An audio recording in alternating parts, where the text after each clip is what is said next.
उस रात बारिश तेज थी और अदिति अकेली अपने पुराने पुश्तैनी घर में थी। एक ऐसा घर जिसे वह हमेशा से डरावना मानती थी। यह घर घने जंगल के किनारे पर स्थित था और कई सालों से वीरान पड़ा हुआ था। लेकिन आज अदिति ने इस घर में एक रात बिताने का निश्चय किया था ताकि वह अपने डर का सामना कर सके। हवा में एक अजीब सी सरसराहट थी और घर हर झोंके के साथ चरचरा रहा था। अदिति ने इन अजीब आवाज़ों को नज़रअंदाज करने की कोशिश की, लेकिन कुछ ऐसा था जो घर को जीवित महसूस कराता था, जैसे वह उसे देख रहा हो। सोफे पर बैठी अदिति के कानों में एक धीमी सरसराहट सुनाई दी।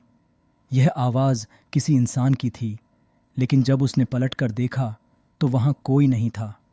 वह खुद को समझाने की कोशिश करती है कि यह केवल हवा का शोर था, लेकिन वो सरसराहट तेज होने लगी। अब वह उसे अपने नाम से पुकारते हुए सुन रही थी, अदिति।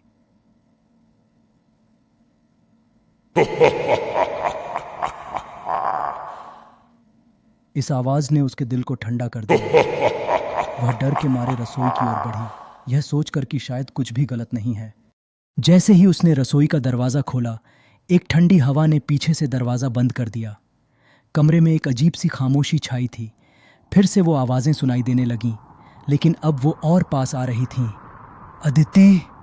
वे कानों के पास गूंजने लगीं।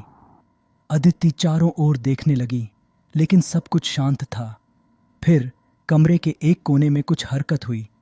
अदिति चौंकते हुए पीछे हट गई, लेकिन वह साया बहुत तेज था। कोने से एक महिला निकली, जिसकी त्वचा बेजान और आंखें खाली थीं। उसका चेहरा विकृत था, जैसे वह किसी कष्ट में हो।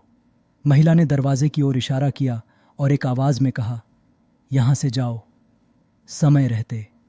अदिति कुछ समझ पाती उससे पहले ही बिजली की लाइटें चली गईं और वह महिला गायब हो गई। डर के मारे वह दरवाजे की ओर दौड़ी, लेकिन दरवाज़ा बंद था।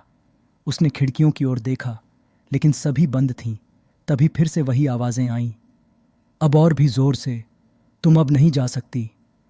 आदित्य के कंधे पर अचानक एक ठंडी हाथ पड़ा। वह पलटी, लेकिन वहाँ कुछ भी नहीं था। घर की दीवारें फिर से चरचरा रही थीं और फर्श नीचे से कांप रहा था।